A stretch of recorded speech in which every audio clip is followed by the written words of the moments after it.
ബീഹാറിൽ ആസന്നമായ നിയമസഭാ തെരഞ്ഞെടുപ്പ് ഒന്നോ രണ്ടോ ഘട്ടങ്ങളിലായി പൂർത്തിയാക്കണമെന്ന് ഭരണ പ്രതിപക്ഷ ഭേദമന്യേ പ്രധാന രാഷ്ട്രീയ പാർട്ടികൾ തെരഞ്ഞെടുപ്പ് കമ്മീഷനോട് ആവശ്യപ്പെട്ടു.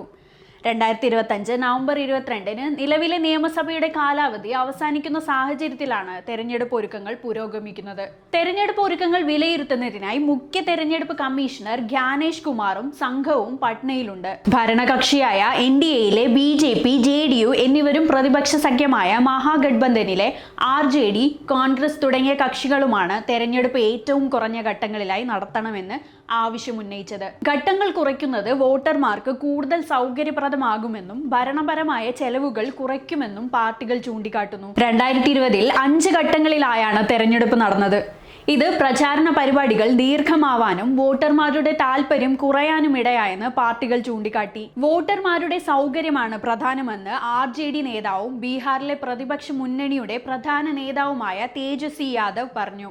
അതേസമയം തിരഞ്ഞെടുപ്പ് നടത്തിപ്പിലെ കാര്യക്ഷമത വർദ്ധിപ്പിക്കാൻ കുറഞ്ഞ ഘട്ടങ്ങളാണ് സഹായിക്കുകയെന്ന് JDU നേതാവ് സഞ്ജയ് ജാ അഭിപ്രായപ്പെട്ടു. പാർട്ടികളുടെ ആവശ്യം പരിഗണിക്കുമെങ്കിലും തിരഞ്ഞെടുപ്പ് കമ്മീഷൻ ഇക്കാര്യത്തിൽ അന്തിമ തീരുമാനമെടുത്തിട്ടില്ല.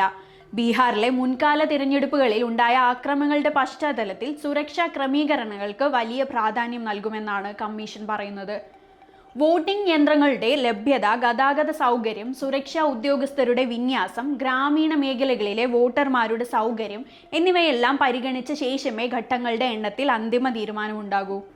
സംസ്ഥാനത്തെ ഉന്നത ഉദ്യോഗസ്ഥരുമായും രാഷ്ട്രീയ പാർട്ടി പ്രതിനിധികളുമായും ചർച്ച നടത്തിയ കമ്മീഷൻ സ്വതന്ത്രവും നീതിയുക്തവുമായ തെരഞ്ഞെടുപ്പ് ഉറപ്പാക്കുമെന്ന് വ്യക്തമാക്കിയിട്ടുണ്ട്. തെരഞ്ഞെടുപ്പ് തീയതിയും ഘട്ടങ്ങളും സംബന്ധിച്ച ഔദ്യോഗിക പ്രഖ്യാപനം ഉടൻ ഉണ്ടാകുമെന്നാണ് പ്രതീക്ഷ.